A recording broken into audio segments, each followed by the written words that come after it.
ನಿಮಗೇನಾದರೂ ಮಂಡಿ ನೋವು ಇದೆಯಾ? ಹಾಗಾದರೆ ಈ ಎಕ್ಸಸೈಸ್ನ ಮಾಡಿ ನಿಮ್ಮ ನೋವು ಕಮ್ಮಿ ಆಗುತ್ತೆ. ಫಸ್ಟ್ ಒನ್, ನಿಮ್ಮ ಮನೆಯಲ್ಲಿರೋ ಬೆಡ್ಶೀಟ್ ಅಥವಾ ಟವಲ್ನ ತೆಗೆದುಕೊಳ್ಳಿ. ಈ ಥರ ಮಡಚಿ ನಂತರ ಅದನ್ನು ಮಂಡಿಯ ಕೆಳಗಡೆ ಇಟ್ಟುಕೊಳ್ಳಿ. ಆಮೇಲೆ ಪ್ರೆಸ್ ಮಾಡಿ 1 2 3 4 5 ಅಂತ ಕೌಂಟ್ ಮಾಡಿ. ಆಮೇಲೆ ಮೆಲ್ಲಗೆ ರಿಲ್ಯಾಕ್ಸ್ ಮಾಡಿ. ಇದೇ ಥರ 5 to 10 ಟೈಮ್ಸ್ನ ಮಾಡಬೇಕು. ಸೆಕೆಂಡ್ ಒನ್, ಎರಡು ಮಂಡಿಯ ತೆಳಗಡೆ ತಲೆದುಂಬನ್ನು ಇಟ್ಕೋಬೇಕು. ಸೀದಾ ಮಲಗಬೇಕು. ನಂತರ ಕಾಲನ್ನು ಎತ್ತಬೇಕು ಮತ್ತು ಹೋಲ್ಡ್ ಮಾಡಬೇಕು. 1 2 3 4 5 ಅಂತ ಕೌಂಟ್ ಮಾಡಿ ಮೆಲ್ಲಗೆ ಬಿಡಬೇಕು. ಇದನ್ನು ಕೂಡ 5 to 10 ಟೈಮ್ಸ್ ಮಾಡಬೇಕು. ಥರ್ಡ್ ಒನ್, ಮಲ್ಕೊಂಡು ಒಂದು ಕಾಲನ್ನು ಮಡಚಬೇಕು. ಇನ್ನೊಂದು ಕಾಲನ್ನು ಮಡಚಿದಾಗೆ ಇನ್ನೊಂದು ಕಾಲಿನ ಸಮನಾಗಿ ಮೇಲಕ್ಕೆ ಎತ್ತಬೇಕು.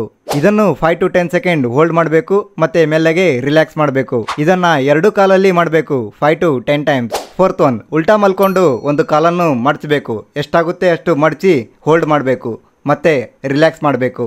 ಇದನ್ನು ಎರಡು ಕಾಲಲ್ಲಿ 5 to 10 ಟೈಮ್ಸ್ ಮಾಡಬೇಕು. ಲಾಸ್ಟ್ ಒನ್ ಅಂದರೆ ಫಿಫ್ತ್ ಒನ್, ಕುತ್ಕೊಂಡು ತಲೆದಿಂಬನ್ನು ಎರಡು ಕಾಲಿನ ಮಧ್ಯೆ ಇಟ್ಕೋಬೇಕು ಮತ್ತೆ ಎರಡು ಕಾಲನ್ನು ಸಮನಾಗಿ ಮೇಲಕ್ಕೆ ಎತ್ತಬೇಕು. 5 to 10 ಸೆಕೆಂಡ್ ಹೋಲ್ಡ್ ಮಾಡಬೇಕು ಮತ್ತೆ ರಿಲ್ಯಾಕ್ಸ್ ಮಾಡಬೇಕು. ಈ ಥರ ರೆಗ್ಯುಲರ್ ಆಗಿ ಎಕ್ಸಸೈಸ್ ಮಾಡೋದ್ರಿಂದ ನಿಮ್ಮ ಮಂಡಿ ನೋವು ಕಮ್ಮಿ ಆಗುತ್ತೆ. ಇದೇ ಥರ ಇನ್ನಷ್ಟು ವಿಡಿಯೋಸ್ಗಳಿಗಾಗಿ ಪ್ರವೀಣ್ ಪಿಜನ ಫಾಲೋ ಮಾಡಿ ಮತ್ತು ಸಬ್ಸ್ಕ್ರೈಬ್ ಮಾಡಿ.